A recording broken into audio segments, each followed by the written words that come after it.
देखो टॉपिक क्या था, ये इंड एस आया क्यों? ठीक है, आप थोड़ा सा जिसको बोलते हैं ना, थोड़ा सा दिमाग खुला रख के सुनिए, फाउंडेशन का बच्चा की तरह मत सुनिए। ये इंड एस आया, इंड एस बोलता है कि हम 21-22 का बैलेंस शीट बना रहे हैं, हमको भी मालूम है 21-22 का P&L बना रहे हैं, बैलेंस शीट बना रहे हैं एज ऑन 31/3/22। मेरे पास तो 17 जुलाई तक का टाइम है, 17 जुलाई 2022 को तो मैं बैलेंस शीट 17 जुलाई समझे, विच इज माई डेट।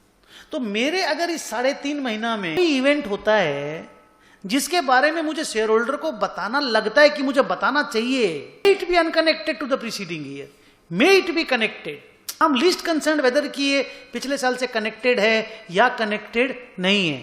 पर कुछ भी एक तो बड़ा घटनाक्रम अगर हुआ है जो सिग्निफिकेंट है, देख मैंने यहां लिखा सिग्निफिकेंट इवेंट, तो सिग्निफिकेंट है और मुझे शेयर होल्डर को, अरे भाई मेरा एनुअल रिपोर्ट तो अभी शेयर होल्डर के पास जाना बाकी है, मालिक लोग तो वही लोग हैं, तो मुझे इसके बारे में उनको बताना चाहिए।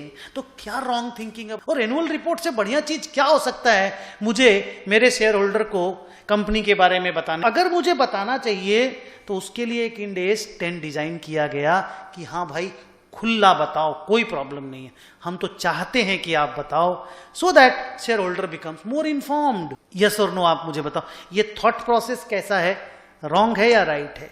रादर अगर मैं शेयर होल्डर रहूं तो मैं तो बोलूंगा बताना चाहिए, मैंने पैसे लगाए 2 करोड़ रुपए, इंफॉर्मेशन तुम बोला बाद में पैदा हुआ, बाद में बता देंगे, अभी कौन सा एनुअल रिपोर्ट भेज से तेरे गोडाउन में फायर ही लग गया। मान लो मई 26 तारीख को, मई 17 जुलाई को तुम बैलेंस शीट साइन कर रहे हो, 26 में 2022 को गोडाउन में फायर की वजह से करोड़ का माल जल गया और वो अनइंश्योर्ड था। नहीं बताना चाहिए तुमको मुझे, मैं ये तो नहीं बोल रहा हूं कि तुम जाके पिछला साल के बैलेंस शीट में लॉस लिख दे, saying that I am saying you please inform me, उसमें लिखो। और अगर आपको लगता है कि पिछला साल का बैलेंस शीट भी एडजस्ट हो जाना चाहिए तो आप एडजस्ट भी कर दो, साला हमको फर्क नहीं पड़ता है, समझे? आप इंड एस 10 से पता कर लो ना, ये वाला जो लॉस है लॉस एडजस्ट होने के लायक लॉस है कि नहीं है पिछले साल में। अगर एडजस्ट होने लायक है, अगर वो सारा कंडीशन फुलफिल करता है, कर दो, हमको प्रॉब्लम नहीं है।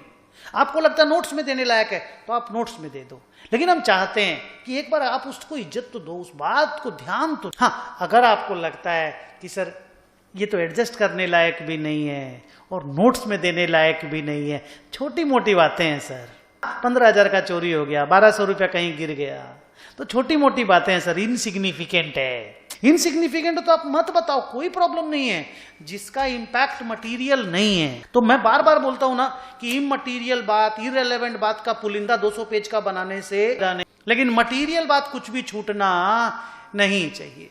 क्या बोलता है अकॉर्डिंगली आप मुझे बताओ।